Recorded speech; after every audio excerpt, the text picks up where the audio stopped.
Саламатсыздарбы урматтуу мекендештер. Кече күнү Камчыбек Ташиевдин бир тууган иниси Шайырбек Ташиев кармалды. Эми жакын арада Камчыбек Ташиевди дагы камагандын аракеттери күчөйт туугандар. Анткени ушул убакка чейин Камчыбек Ташиевди канчалап караласа дагы аны көрүп жүрдүңөр. Ар кандай журналисттер акчага жалданып Камчыбек Ташиев жөнүндө күн сайын видеолорду чыгарып жатышты. Бирок Камчыбек Ташиев эч кимисине жооп берген жок. Ошол баягы айт күн эле айтып койду. Мен жөнүндө каралоо компаниясы каттуу жүрүп жатат. Кудайдан корккула, жалган нерселерди чыгарбагыла деп айткан жери бар Ташиевдин туугандар. Бирок Ташиев эми мындан кийин унчукпай отурбаса керек. Анын бир туугандары камалып жаткан учурда, себеби Камчыбек Ташиевдин дагы колунда карталары бар. Садыр Жапаровдун балдары, анын туугандары кайсыл жакта иштеп жатат, анын кандай бизнестери бар, Кыргызстандан алтындар кайсыл жакка чыгып жатат дегендей Камчыбек Ташиевди дагы аябай маалыматтар көп туугандар. Эгерде эки дос бири-биринин аркасын чукуп баштаса, анда экөө тең шерменде болуп жатып калчудай алдыда туугандар. Ошондуктан азыркы бийликке болгон элдин ишеними такыр эле азайып кетти.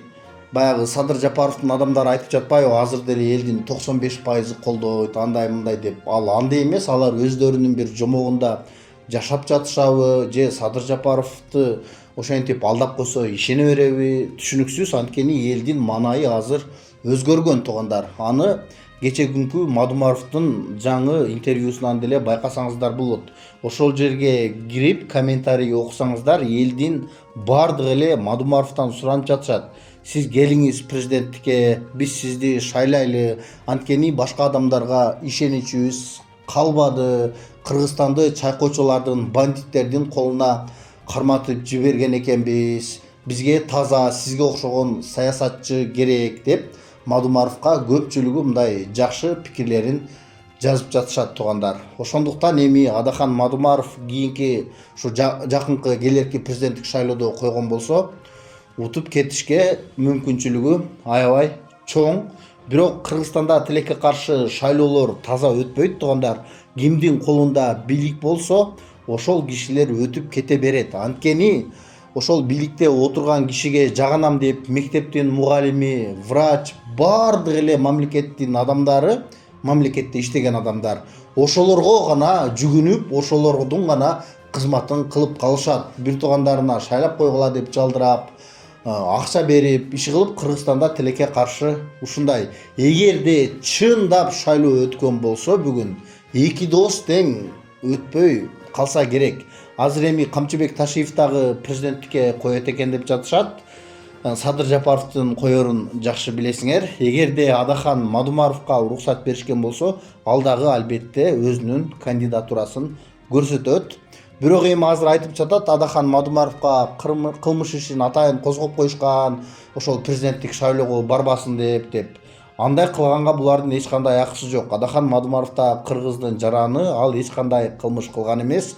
Ушунча жыл саясатта жүрсө дагы башкаларга окшоп миллиардер болуп кеткен жок. Адахан Мадумаровдун туугандары, өкүл балдары бир кызматтарда отурган жери жок. Ошондуктан өздөрү уялып, Адахан Мадумаровго болгон кылмыш ишти жок кылып, аны актап, албетте бул кишини дагы президенттик шайлоого катыштырып, колунан келсе ушул кишини шайлоодон утуп кетсин, таза шайлоодон туугандар. Ошондо шайлоого ишенсе болот, кичине болсо дагы. Болбосо шайлоо кылыштын деле кереги жок. Жөн гана кайрадан жаңы президент болдум деп эле келе бериш керек. Шайлоо кылып калп эле баягы жалган эле шайлоону уюштургандын эмне кереги бар? Акча кетирип, ал жерге рекламаларды илип, бекер эле баягы ал деле элдин акчасы да. Мурунку президенттик шайлоондо көргөнбүз, аябай ошо көчөнүн бардыгында Садыр Жапаровдун сүрөтү болуп, стадионго элдерди чогултуп, тим эле Америкадан Майкл Джексон келгенсип ошондой кылып өткөрдү эле. Эгерде таза шайлоо болбосо, андай реклама кылбай жөн эле кайрадан экинчи мөөнөткө президент болдум деп эле отуруп алганы жакшы туугандар. Ошол сиздер дагы өзүңүздөрдүн ой пикириңиздерди жазыңыздар албетте. Каналга катталганды дагы унутпаңыздар.